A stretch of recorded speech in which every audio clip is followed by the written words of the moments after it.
కాకినాడ జిల్లా అన్నవరం వరాహిమాత దీక్షాపీఠంలో గోవధం అంశంపై హైకోర్టు న్యాయవాది గుమ్మడి సురేష్ బాబు తీవ్రంగా స్పందించారు. వారాహి చారిటబుల్ ట్రస్ట్ జనరల్ సెక్రటరీగా ఆయన మీడియాతో మాట్లాడుతూ గోమాతను అనాది కాలం నుండి భారతీయ సంస్కృతిలో పూజానీయమైన జీవిగా భావిస్తున్నామని చెప్పారు. అలాంటి గోమాత పట్ల కొందరు విచక్షణ రహితంగా ప్రవర్తించడం ఆందోళనకరమన్నారు. 1977లోనే గోవధ నిషేధ చట్టం అమల్లో ఉన్నప్పటికీ దాన్ని అమలులో నిర్లక్ష్యం కనిపిస్తోందని చెప్పారు. బాబు గుమ్మడి హైకోర్టు అడ్వకేట్ని. ఈ వారాహి అమ్మవారి చారిటబుల్ ట్రస్ట్కి జనరల్ సెక్రటరీగా ఉన్నాను.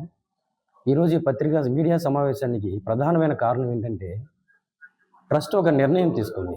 ఈరోజు సమాజంలో జరుగుతున్నటువంటి హైందవ సోదరుల హైందవ కుటుంబాల యొక్క మనోవేదన ఏంటంటే, గోమాతని ఇష్టారాజ్యంగా వధించటం. ఎప్పుడో 1977లోనే ఆంధ్రప్రదేశ్ ప్రభుత్వం చట్టం చేసింది గోవధ చేయకూడదని. మరి ఆనాటి నుంచి ఈనాటి వరకు మరి అధికారులు నిద్రపోయారా, నిర్లక్ష్యం వహిస్తున్నారా అయితే తెలియదు. కానీ ఎవరు సీరియస్గా ఈ చట్టాన్ని అమలు చేయట్లేదు. ఆ చట్టంలో సెక్షన్ 5 చాలా క్లియర్గా చెప్తుంది, గోవధ జరిగితే చాలా తీవ్రమైనటువంటి పనిష్మెంట్ ఉంటుందని.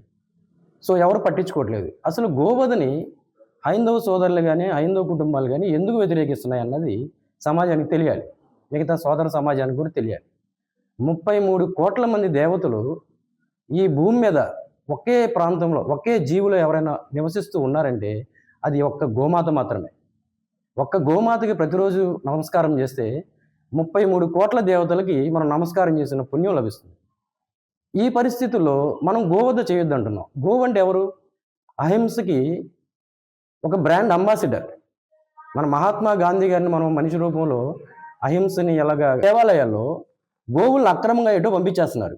మరి వాళ్ళని స్లాటర్ హౌస్కి పంపుతున్నారా, కబేళాలకు పంపుతున్నారా, ఎవరికి నమ్మేస్తున్నారో తెలియదు. కానీ వారి పట్ల కూడా ట్రస్ట్ కఠినమైన చర్యలు తీసే విధంగా చట్టపరంగా ముందుకు వెళ్తుందని మీడియా ముఖంగా ప్రజలందరికీ తెలియజేస్తున్నాను. జై హింద్.